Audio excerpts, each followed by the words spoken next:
का घर बनाना पुण्य का काम है और भगवान का घर बनाना महापुण्य का काम है।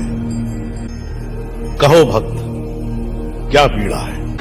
पीड़ा है, बहुत ज्यादा पीड़ा है। करोड़ों हिंदुओं की भावनाओं के साथ खिलवाड़ किया गया, ये पीड़ा है। देश में करोड़ों लाखों लोग ऐसे हैं जिनकी श्री राम के प्रति अथाह श्रद्धा है, उनकी श्रद्धा पर चोट पहुंचाने का प्रयास किया गया, ये पीड़ा है। राम मंदिर ट्रस्ट में देश विदेश से लाखों करोड़ों रुपए का चंदा दिया गया, लोगों ने दिल खोलकर दान दिया, उस दान के पैसे में से चोरी की गई, ये पीड़ा है। अब आप कहेंगे कि इसमें चौकीदार का रोल क्या है, तो वो भी मैं आपको बताऊंगा, लेकिन उससे पहले राम मंदिर ट्रस्ट में क्या क्या घोटाला हुआ उस पर एक सरसरी निगाह डाल लेते हैं। आप क्रोनोलॉजी समझ लीजिए। अयोध्या में स्थित राम मंदिर में से चांदी की 200 ईंटें गायब, चांदी की चरण पादुका गायब, चांदी का काग भुसुंडी गायब, और सोने का मुकुट गायब, सोने का कंगन गायब, हीरे का हार गायब, और सोने चांदी की 1200 से ज्यादा सिलाएं गायब, सोने से मड़ी हुई रामचरितमानस गायब, और हर दिन 6 से 8 लाख का केस गायब, करीब 200 करोड़ का केस गायब, 2 करोड़ की जमीन 18 करोड़ में खरीदी, 9 करोड़ की जमीन 55 करोड़ में खरीदी, और मंदिर के निर्माण में भी 50% कमीशनबाजी का खेल, मंदिर के कर्मचारियों की नियुक्ति में भी 40% कमीशनबाजी का खेल। बताइए बताइए बताइए भला। अब आप फिर से वही सवाल करेंगे कि इसमें चौकीदार का रोल क्या है, तो थोड़ा धैर्य रखिए, वो भी मैं आपको बताऊंगा, लेकिन उससे पहले मैं यहाँ पर 3 इंपॉर्टेंट बातें आपको बताना चाहता हूँ। पहली बात तो ये है कि कुछ लोग हमारे देश में ऐसे भी हैं जो कि इस मंदिर में हुई चोरी और लूट की घटना को भी डिफेंड करने में लगे हुए हैं, जैसे कि इन भाई साहब को देखिए। हिंदू का पैसा अगर किसी हिंदू ने ले भी लिया, भाई तुम लोगों को क्यों मिर्ची लग रही है? तुम लोगों ने जितनों ने भी ये आवाज उठाई है, मैं उनसे ये पूछना चाहता हूं कि उन्होंने राम मंदिर में जाकर के कितना चंदा दिया, कितने आभूषण चढ़ाए राम जी को? अच्छा, हमको सिखा रिया है। कोई है जवाब किसी के पास? लेकिन सबको केवल एक बात बोलनी है, राम मंदिर में चंदा चोरी हो गया है, अबे तुम्हें क्या फर्क पड़ रहा है? हिंदू का दिया हुआ पैसा हिंदू के पास गया। इन भाई साहब के हिसाब से हिंदू का पैसा हिंदू ने चोरी कर लिया तो उसमें क्या दिक्कत की बात है? यानी कल को कहेंगे कि किसी हिंदू ने किसी हिंदू का कत्ल कर दिया तो उसमें क्या दिक्कत वाली बात है? दरअसल ये तर्क नहीं, कुतर्क है, और ऐसा ही एक कुतर्क अभी कल परसों में हमारे बॉलीवुड के एक्टर अनुपम खेर ने भी दिया है, उनको भी सुनिए। People are making it out into some kind of a लूट मची है मंदिर में, अब मैं लूट मचा दी है, ऐसे ऐसे शब्दों का इस्तेमाल हो रहा है। अरे मंदिरों में लूट मची थी जब मुगलों ने हमारे मंदिरों को तोड़ा था। अच्छा, फिर लूट मची थी जब यहाँ से बहुत सारे मुगल एम्परर आए थे और हर मंदिर की हर चीजें उठाकर ले गए थे। अच्छा, फिर लूट मची थी तब जब women were raped in the temple premises.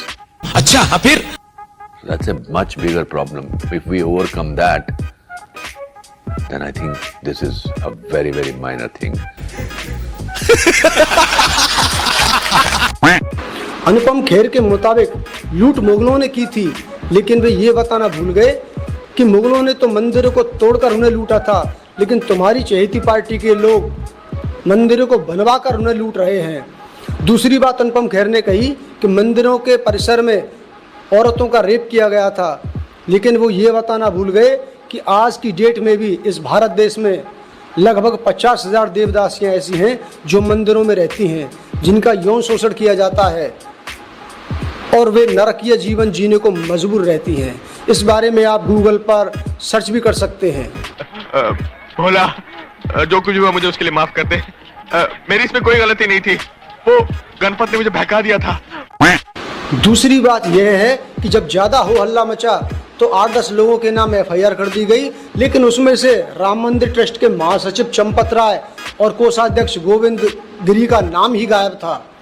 फिर और ज्यादा मीडिया में ये मामला उछला और ज्यादा हंगामा हुआ, तो उसके बाद महासचिव चंपत राय और एक और ट्रस्टी हैं अनिल मिश्रा, उनका इस्तीफा हो गया। लेकिन क्या केवल ये बात यहीं तक सीमित होनी चाहिए? क्योंकि ये भगवान के घर में चोरी का मामला है। बात तो सही है। तीसरी सबसे महत्वपूर्ण बात यह है कि आज से लगभग 30-32 साल पहले 80 और 90 के दशक में बीएचपी यानी विश्व हिंदू परिषद ने राम मंदिर निर्माण के नाम पर 1400 करोड़ रुपए का चंदा उगाया था, लेकिन उस चंदे का आज तक कोई हिसाब किताब नहीं दिया गया है। और ये बात मैं नहीं कह रहा, ये बात 2017 में निर्मोही अखाड़े ने कही थी, जो कि अयोध्या मामले में एक पक्षकार था। और निर्मोही अखाड़े ने इस बात को उठाते हुए बीएचपी और बीजेपी पर यह घोटाले का आरोप लगाया था। तो आप समझ सकते हैं कि चंदा चोरी का ये खेल कोई नया नहीं है, ये 30-32 साल पुराना खेल है, क्योंकि तब का हिसाब किताब भी आज तक नहीं हुआ।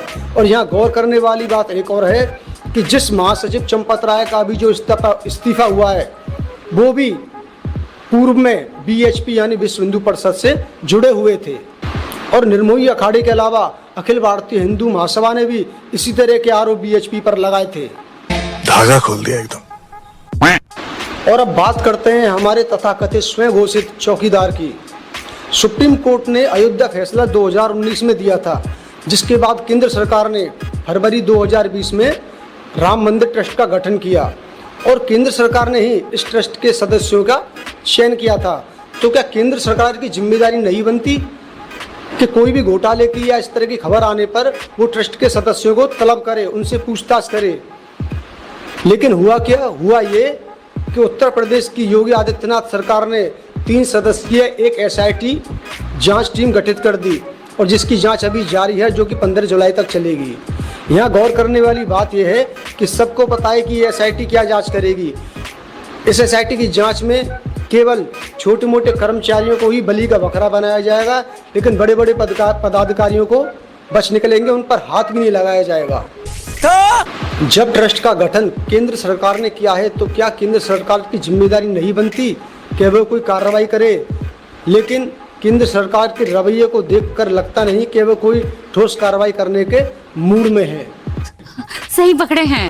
भाजपा की डबल इंजन सरकार में उनकी नाक के नीचे राम मंदिर में चंदा चोरी का खेल चलता रहा, लेकिन कमाल की बात है केंद्र सरकार और यूपी सरकार किसी को इसकी भनक तक नहीं लगी और अब कार्रवाई के नाम पर केवल दिखावा किया जा रहा है, जबकि हकीकत क्या है सारे लोग जानते हैं। अरे कहना क्या चाहते हो? प्रधानमंत्री ने 2019 से पहले अपने भाषणों में बड़े जोर शोर के साथ कहा था कि आपका ये चौकीदार चौकन्ना है, लेकिन प्रभु श्री राम के चढ़ावे में चोरी की इतनी बड़ी घटना से तो यही लगता है कि राहुल गांधी ने सही कहा था कि चौकीदार। आप यहाँ से जाएंगे किसी दुकानदार के पास जाइए, कहिए चौकीदार कह रहे हो। आप बेरोजगारियों के पास जाइए, कहिए चौकीदार चोर। आपको क्या लगता है? मुझे भी वही लगता है। आपको क्या लगता है? हमें कमेंट बॉक्स में कमेंट कर बताइए।